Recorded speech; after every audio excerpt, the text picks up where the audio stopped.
Hello.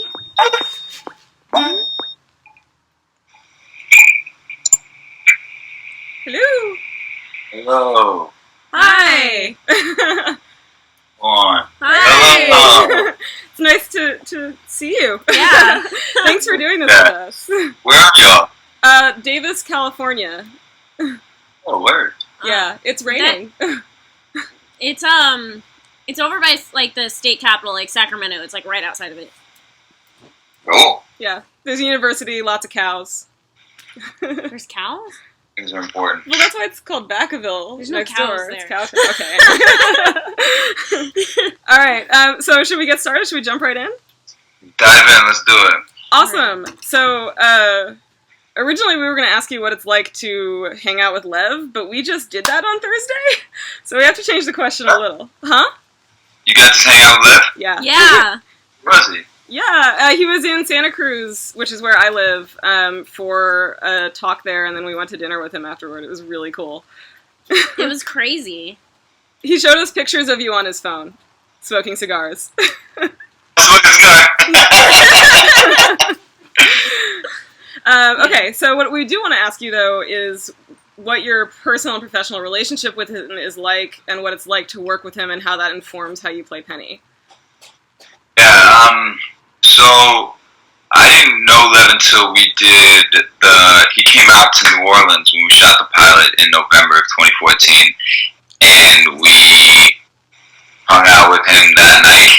It was really fun. I mean, Lev he's involved, but he's also, like, conscious that it's not his, so he's in a tough position to kind of straddle the line of, like, how to be super involved and also be, respect that it's not, he's not, when you're writing a book, you create everything, you're in charge of everything, and so he's not really in that position anymore, but he's such a wealth of information for us.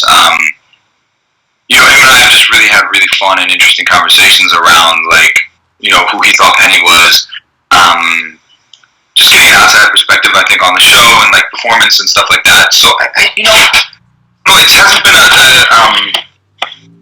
one specific thing that I go to him for. Mm-hmm.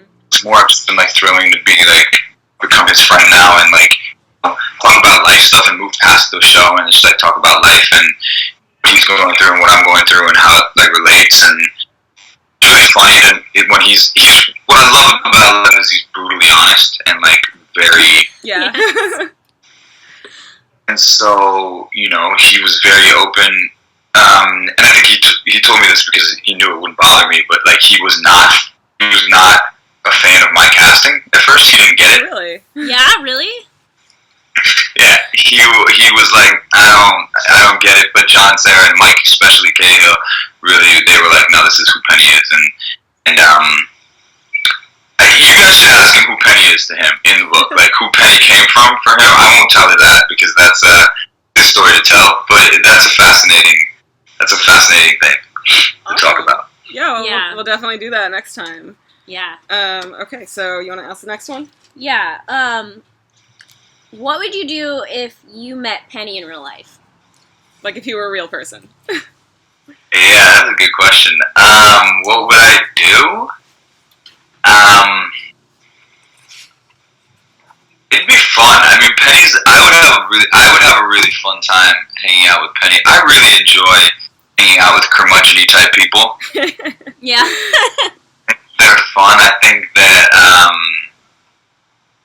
if I wasn't really counting on Penny for, like, emotional support, I think he would be a great person to, like, go have a drink with and hang out with and, like, and go out with. I think it'd be fun.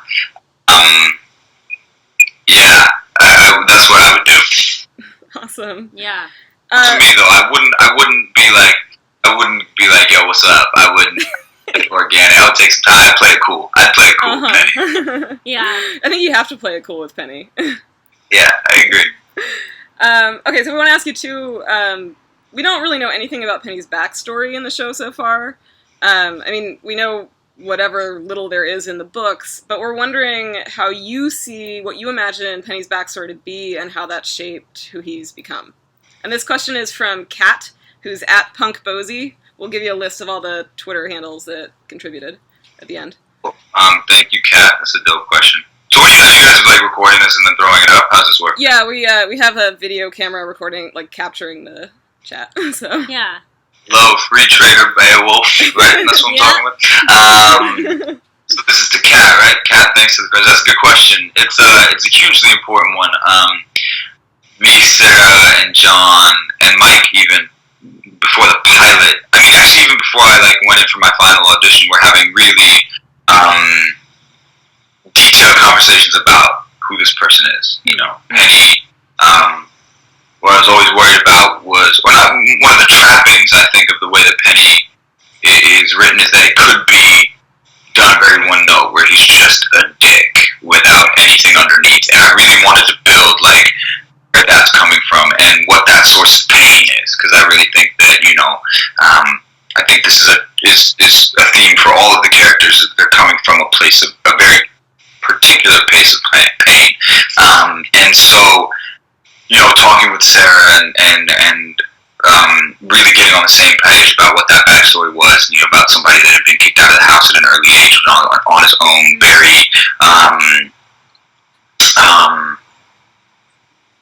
had to rely on himself and didn't have a lot of support system, and so that's why, and that'll manifest in the character is, in the scene where I'm walking away from where I'm leaving Breakdose. Yeah. Is that the first episode?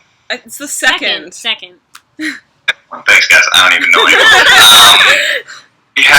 I was having really cool conversations with the prop department about what does that bag look like? Does he have a suitcase? And I was like, no, I really want that Penny lives very minimally, that he doesn't have a lot of stuff because he's always ready to bounce at the second's notice, and he's never tied down anywhere because that's the way he lived and that's the way he grew up and that's his experience. So it would manifest in stuff like that. I think the why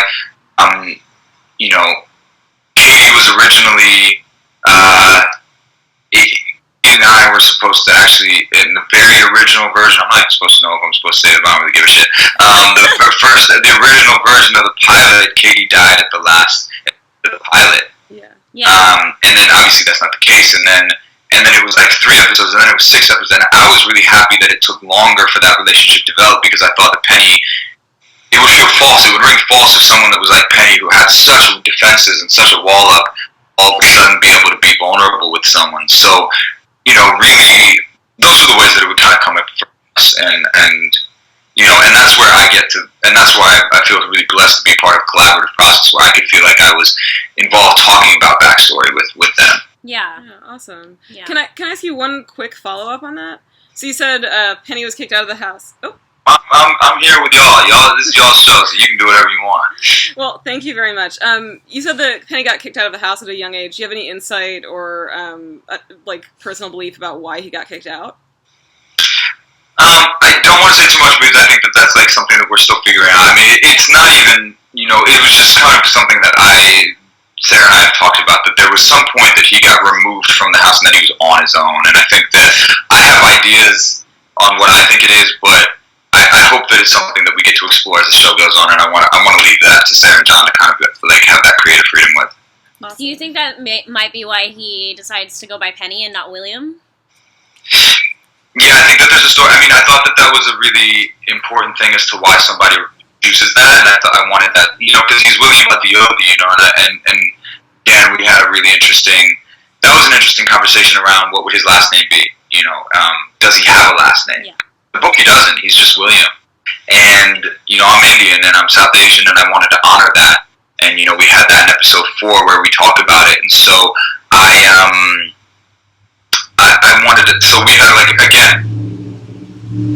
Oh, sorry. We didn't hear that last part. Car went by. It was a beautiful collaboration about what that last name would be, and, having a conversation around what I wanted it to be. Even, Sarah and John were even open to do you want to change the name entirely? Do you want it to be a first name that's also South Asian? I was like, no, I want to honor that story, William. And so there's a lot of South Asian Christians in Kerala, the state of Kerala in India, so that I made it Adiyodi, which was a last name from that region. So I think there is a story in there as to why someone named William Adiyodi only goes by Penny. That's probably some resistance to something that's happened in his past, or something with his family, or something along that. But it's something I've advocated for, and we'll see if it comes to fruition. Yeah. Awesome. All right, so okay. This one? Yeah. How's your own history like? How has it shaped you? And is there anything in your life that you would change? And this comes from Lauren Epps. Lauren Epps. Oh, I know Lauren Epps from Twitter. Yeah. Tell me the question again. What is my own story, Arjun's? Yeah, what's your history what like? is Arjun's history like? Yeah, and how has it shaped you, and is there anything you'd change? Oh, no, I wouldn't. I'll start backwards. I wouldn't change anything. You know, I feel like everything that I've been through and everything that's happened to me has led me to be the person that I am, and I'm finding every day, finding new ways of being more and more in love with who I am now, and I think that's been its own journey. I think that I've been I've been grateful to have a lot of teachers and be around a journey that's allowed me to confront issues of self-worth that I think that troubled me in the past, and I think that there are very, happy with how I've been able to grow, and I think that everything that was needed for me to be where I am. So I wouldn't change anything. I have a really fortunate history. You know, I come from an amazing family who love and support me. I've been, I've had a lot of advantages and a lot of privileges in a lot of ways, and I feel first and foremost thing is I have an incredibly loving family who supports me and is I owe an immense amount of gratitude towards, because there's a lot of ups and downs in life, and everyone experiences that. But I've been blessed, like I said, to have a support system that I can lean on during those times. I think that if I could take a theme that's like been to what shaped me the most, actually this thing that I'm thinking about a lot these days is my compass used to be do the right thing, like be right. Not do the right thing, but be right, like in an academic sense. And I think that I can look at moments where I had the most growth were those moments where I wasn't, where I was courting failure. So when I moved out of the comfort zone, when I decided to be an actor, when I was really academically excelling in a lot of academics, but was like, nah, actually, this is uncomfortable and exciting, and this is what I want to do, so I'm going to go with that. When I went to New York instead of other colleges that felt safer, again, being out of my comfort zone. And I think that every time that I've courted failure, it's been a huge blessing, and I think that that's what I want to say in response to that question. Awesome, thank Good. you. Yeah. Okay, so next one. This one comes from, her name's Jen, right? Jen, yes. At Elliot Waugh RP. What magician's character other than Penny would you most want to hang out with, and why? What magician's character? Elliot. and why? Yeah, why? Elliot. Here's a funny thing for me when I'm thinking about it. It's hard for me to separate Elliot and Hale and Margot and Summer, Alice. You know what I mean? Like in some ways. It is, because we're all different from our characters for sure. But Elliot's fun. He's just a fun. He's so fun, and he's like, he's really funny. He's always got a quick-witted response to things, and he's again curmudgeon. He's kind of a dick. Yeah. Fun to be around. You know what I mean? Like, I also just love Hale. So Hale's probably one of the people I'm closest with on the show. Is there anything interesting you can tell us about Hale that people might want to hear? Man, I could fucking talk for hours about Hale. He's. I'll tell you this, and I've said this to him a number of times, and I mean this with all my heart. He is the kindest human beings I've ever met, and there's a lot of good-hearted people on the show. But he has a desire to always be the good in people, and sometimes that can be problematic because he'll ignore things. But that's such a beautiful thing that I've grown to learn, and it's something that I try to learn from him about. He's really funny. He's great, and he's a brother to me, truthfully. Aww. Awesome. All right, No, that's you ready? That one's yours, actually. This one was mine. This one's yours. Oh, okay. Okay, this one's a funny one. It's from Echo Moon 137, whose name is Theo. What up, Theo? The Magicians cast member that you would most like to make out with. I'm not answering that. Oh, really? Nothing? It's not. You can't. They're like brothers and sisters to me. I don't know how that would work. How about this? If you could have anybody on the show and you could make out with them, who would it be? If I could have anybody on the show? Yeah, like any actor. Any actor that's ever been on The Magicians? I don't know. Let's wait and see who's on season 2. Let's see. I'm going to reserve before I make any sort of calls on that. Okay, so this one is from Naomi Vasquez. She's at Naomi6VAS on Twitter. Can you demonstrate your favorite finger tat from the show? Oh man, y'all put me on spot. It's been, how long has it been? I honestly, can I remember? Oh wait, there was a lot of, now I'm going to practice, y'all. I mean, why this is incredibly embarrassing because I should know these. What was it? It was like, yeah, that was the knife one. It was like you had to bring it back. I forget the first part. Sorry, Kevin Lee, who was our TUD choreographer, but like you would bring it up. It was like to come back here. Somehow you have to bring it up, and then the slice. That's how I kill Eve. I don't know. On it. Very first thing we all thought of was Harry Potter. We're just like, Sectum Sempra, or however you say that in Latin. That's what I thought of. Yeah. It was awesome. What would your discipline be if you went to break bills? Yeah.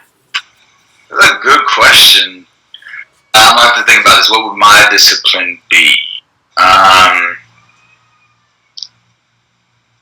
This is going to potentially, this might be presumptuous, but I would say healing. Cool. So, why do you think that? I think I care deeply about creating space for people. I think that that's really important to me. I think that I believe a lot in service and service to others, and I think that that's where I think that I built a theater company built on that, where artist service. I have a podcast where I think I talk about creating space is important, and I want to help people. I do. That's something that I really care about. So I think that's where I would go. So I want to give you an opportunity here to name some organizations that you think are doing some really good work. Sure. I mean, there's so many organizations that are doing such good work, you know, and I'm blessed to work with a few of those. I will say I'm now working with very closely. I'm the brand ambassador for this organization called Uplift Humanity, and they take teenage volunteers out to India to work in the juvenile detention system out there, and they're building year-long programming out there to help those kids get out of a cycle of recidivism. A dear friend, Kate Odo, who started this organization called Everyday Ambassadors, which is bringing activism into like just the day-to-day, and how you can shift the world just by high in the sky, like go down and stop, you know, the deforestation in the rainforest, but like, what do you do on a day-to-day? How are we more empathic? How are we more connected to the world? There's so many organizations that I know of that I don't work particularly with. I love Donors Choose. I think is really interesting what they do there. It's been awesome. New York Cares, just volunteering, any space that allows you to get out in the community. And then, you know, I'm fortunate, my theater company, we work with an organization called My Friend's Place here in LA, and we've been working with them weekly to, it's a daytime shelter for homeless youth, and we work with them weekly creating a workshop that they've been, you know, participating in, that we help encourage them to tell their stories so that they can be empowered to use their voice and become their own advocates. And we're, you know, devising a piece with them that we're presenting to this coming Sunday, actually. Oh God, that's tomorrow. So there's a number of avenues that I'm involved with. That's great. So I just want to let you know that question was from at Lauren Lovegood. Another Lauren. Yeah. Okay. So this one is actually Danny's, but it's down for me to read it if you're okay with that. Read it. So Penny, I think, in the show really clearly has a very set view of what proper masculine behavior is. And he's kind of a dick to Quentin about his masculinity. And so we're wondering, like, what do you think about that behavior, and what do you think it says about Penny and Quentin's relationship? Well, let me get a little clarity from you. When you say he has a set view on masculinity, I'd like to hear what you interpret his view on masculinity is. Well, he has at times been a little bit misogynistic towards women, but like only in saying really messed up stuff to Quentin. like calling him a pussy or just like little things like that. I didn't pick up on it as much as someone else in our fandom had. Yeah, I do think that, Penny, it's interesting. I don't think even Penny would defy, and I'm slipping into Penny to this. Penny really thinks about it from a masculine femininity standpoint. I think he just thinks of it from a standpoint of like adult and child was more of the way that he, and entitled. And I think that the way that Quentin represents to Penny everything that Penny was denied. Privilege. He's a white boy. He's an idiot in senses, and he's for lack of he's not tough at all. He's not. If he was a boxer, he'd have a weak chin. You know what I mean? He'd get one punch and he's out. Yeah. Like that's the way Penny interprets this person. I think that speaks to Penny's view on masculinity. I think that Penny has a warped view on masculinity. I think that he struggles from like what a lot of men feel like is like be a man. You know what I mean? That those three words that can be so damaging, and and you can see it because it's incredibly difficult for Penny to be vulnerable. Yeah. Incredibly difficult for him to allow that to be seen. So I think that there was a second part to that question, though. What do you how do you think that impacts Penny and Quentin's relationship? Like, what does it say about it to you? I think that's the thing. Is just that like he doesn't represent anything about what Penny aspires to be, whether it's warped or not. And I'm not placing any value judgment upon it. Quentin is the antithesis of that. Okay, cool. So we have one more time, so I'm gonna. I think that's what's been exciting about Penny is that you've gotten to see his view of masculinity. I think, or not just view of masculinity. I think you're seeing him shift by the end of the season, and it's cracked, but you're seeing a definite arc where he's starting to learn different things and I think approach the world a little bit different. Awesome. Yeah. So I want to ask you another question. I think you've been asked this a little bit before, but maybe we can get you to expand on it a little bit. How has your identity as a South Asian actor played into your role on The Magicians, and how is that experience different from other projects you've worked on? And then also, are there any other actors, writers, or directors that you think are really changing the way minorities are represented in film and TV?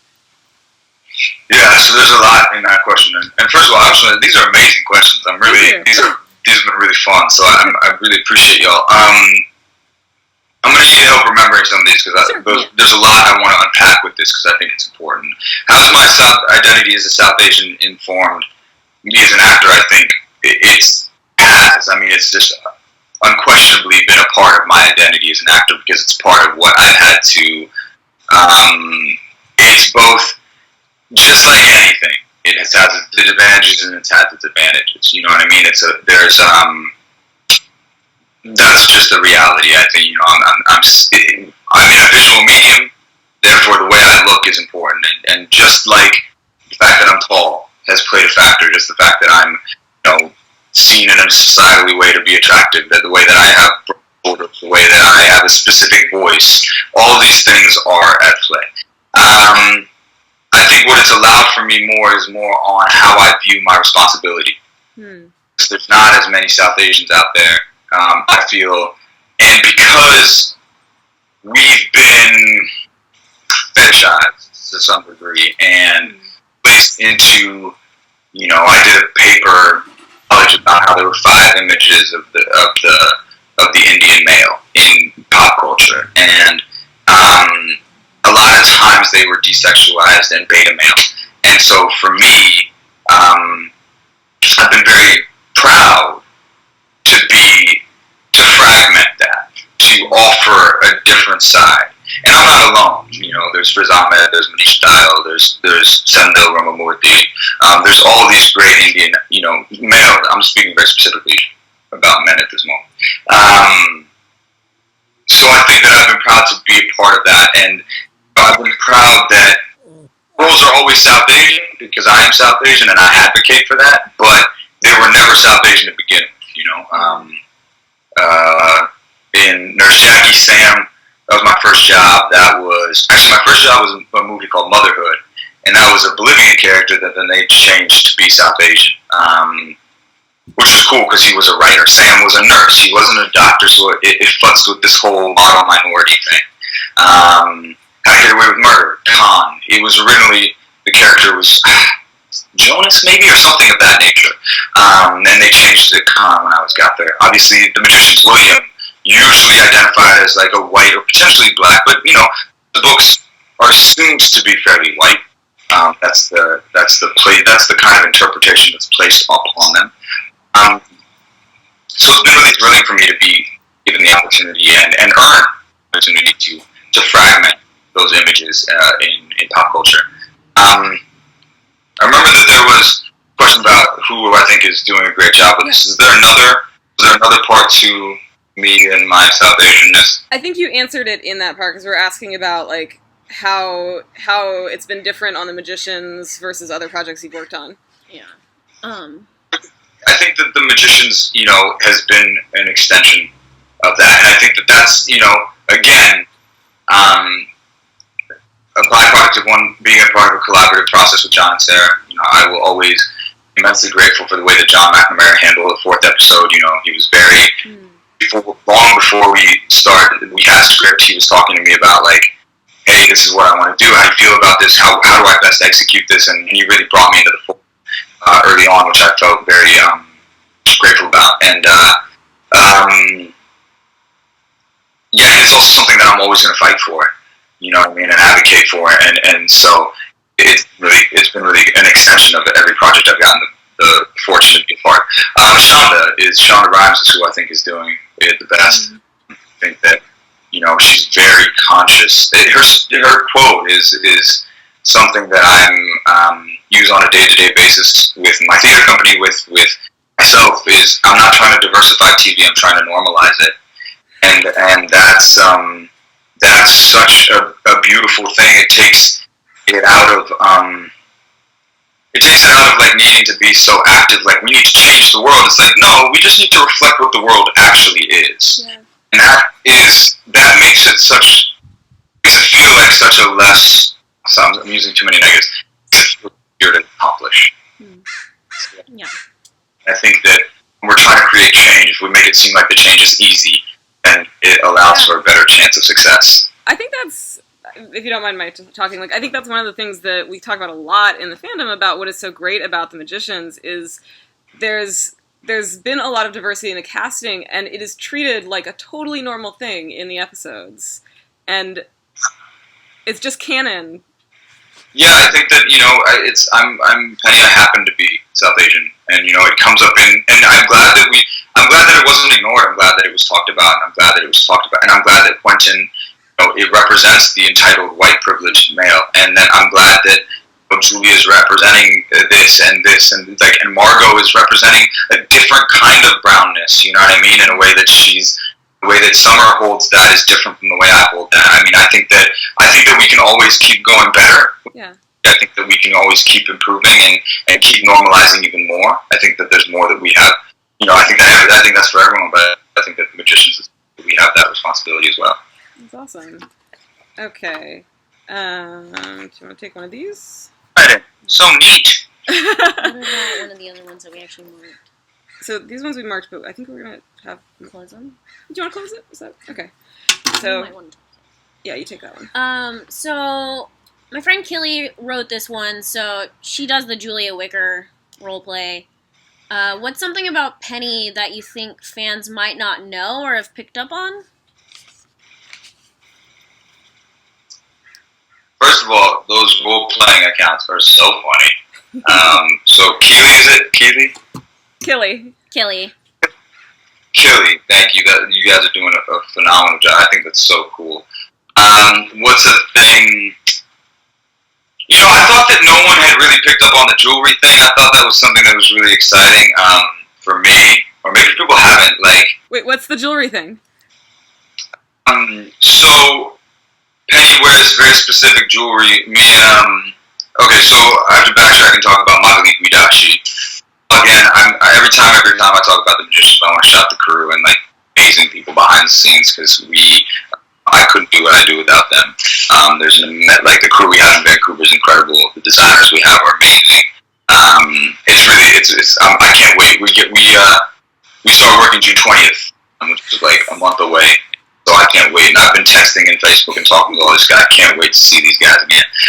Agni Gudashi is our costume designer. She's this brilliant artist from the south of France who is just genius. She's fucking brilliant. But we always talked about that, Penny wears, we talked about again, minimal wardrobe. He wears the same things, but puts different things on. But one thing that's constant is he has 6 bracelets. He has a necklace. And then what we would call them the accoutrement.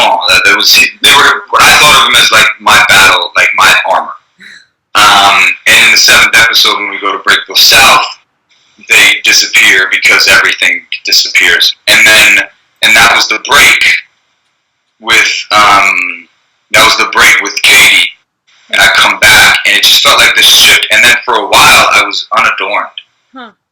Until there was just this one piece of lava. This lava necklace, and it was a send back to the number of fucking times I'm in a volcano. I think that was but some people seem to have picked up on that one because I threw it out on Twitter one day at one point. Was one thing that I don't know. I'm more curious to hear. It's always interesting to me. What's been phenomenal about the Twitter responses, people are interpreting how they are seeing the character grow or not grow, and what they're picking up on, because that's what's really interesting to me. Honestly, y'all are really smart. I don't think there's anything that you haven't picked up on. Yeah. You know what I mean?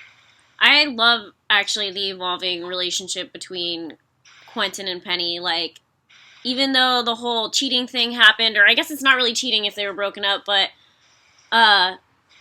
how they don't hate each other in the last episode. They're still very concerned for each other. Even they've grown to care, which didn't really happen in the book, which I loved to see. I've said this a number of times. I think that Quentin and Penny are brothers. You know what I mean? I think that they are. I think that they are brothers, and I don't think they want to be. And I think that. Were they concerned for each other, or was it just because they were each other, or because they were humans? That's the real question. The stakes in the last episode are so high that I don't know, and how much would these guys admit? And I don't think they would admit, but they have grown a lot. A lot of people thought I took it a little differently when Penny sleeps with Alice. A lot of people assumed that it was Penny trying to fuck over Quentin. No. None of us. Yeah, we don't see it that way. I took it as that it was actually something, an interesting thing between Penny and Alice. Yeah. At least that's what I wanted it to be. Yeah, from my perspective, and I think you probably feel the same way, it just felt like he really cared for her and knew that she needed something and could be there for her. Yeah. Yeah, there's interesting. I don't know if I can talk about this because I might have to wait on this one because I have these thoughts on. How do I tease this? Because I'd be love for people to start figuring this out. I think the Penny's in a triangle, and I think that that's going to have major plays out. If you've read the books, you know the way that Penny ends up. Yeah. Penny ends up. That's my thought. Okay. Cool. So on that line, any teasers for us for season 2? If you know anything. I honestly don't know anything yet. I've had some fun conversations, though, really figuring out what to do with my hands or lack of hands. That's going to be a big thing to figure out. I've heard, we're going to be spending time in Philly. We are. Yeah. Spending time in Philly. I don't know. I know this is going to be another crazy filled season, and that there's going to be a lot of twists and turns, and there's a lot going on. We've been left at at a pretty intense point. You know what I mean? The beast is not. You know, there's a lot there's a lot happening. So it'll be. I'm excited. I think we start getting scripts in the next few weeks, and I'm excited to find out. Yeah. Awesome. Okay. Do you have any questions or a special message for the rest of your fans? I want to say thank you to everybody.